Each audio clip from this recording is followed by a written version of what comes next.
Hi guys, മഴ തോരും മുമ്പേ promo റിവ്യൂവിലേക്ക് എല്ലാവർക്കും സ്വാഗതം. അങ്ങനെ അമലിനെ ഒക്കെ അടിച്ചോടിച്ച് അലീന റൂമിൽ വന്ന് ഡ്രസ്സ് നോക്കുമ്പോൾ എല്ലാം കത്രിക കൊണ്ട് തലങ്ങും വിലങ്ങും മുറിച്ചു വെച്ചിരിക്കുന്നു. അത് അവിടെ തന്നെ വെച്ച് മുറ്റമടിക്കുമ്പോൾ കൃഷ്ണമോൾ ക്ലാസ് വിട്ടിട്ട് വരുന്നുണ്ട്.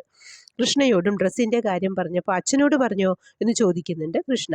ഞാൻ പോയി നോക്കട്ടെ എന്ന് പറഞ്ഞ് അലീനയുടെ റൂമിൽ വന്ന് നോക്കുമ്പോൾ എല്ലാം മുറിച്ചു വെച്ചത് കാണുന്നു. പിന്നീട് ബബിതയോട് ഇതേപ്പറ്റി ചോദിക്കുമ്പോൾ നീ എൻ്റെ കാര്യത്തിൽ ഇടപെടണ്ട, അവൾ പറഞ്ഞാൽ ഞാൻ അനുസരിക്കുകയില്ല എന്ന് കൃഷ്ണയോടും തട്ടിക്കയറുന്നു. അത് കഴിഞ്ഞ്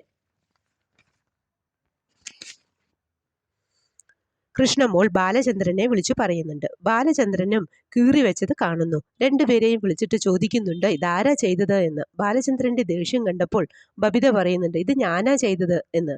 അത് കേട്ടതും ബാലചന്ദ്രന് ദേഷ്യം വരുന്നുണ്ട്. ഇതെൻ്റെ വീടാണ്, ഇവിടെ ജീവിക്കണമെങ്കിൽ ഞാൻ പറഞ്ഞത് അനുസരിക്കണം, ബാലചന്ദ്രന്റെ മകളായിട്ട് ജീവിക്കണമെങ്കിൽ ഞാൻ പറഞ്ഞത് അനുസരിച്ചേ പറ്റൂ എന്ന് പറയുന്നുണ്ട്.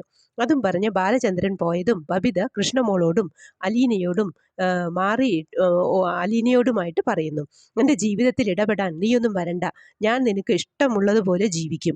അന്നേരം അലീന പറയുന്നത് നിനക്ക് നന്നാവാൻ ഒരു ചാൻസ് കൂടെ ഞാൻ തരാം, നിന്റെ ജീവിതമാണ് നശിച്ചു പോകുന്നത് എന്ന് പറയുമ്പോൾ എൻ്റെ ജീവിതം നശിച്ചോ കൊച്ചോ എങ്ങനെയോ പോയിക്കോട്ടെ, നീ എന്നെ സഹായിക്കാൻ വരണ്ട എന്ന് അപ്പോഴും അലീന പറയുന്നുണ്ട്. അവസാനം ഞാനേ കാണുള്ളൂ എന്ന്.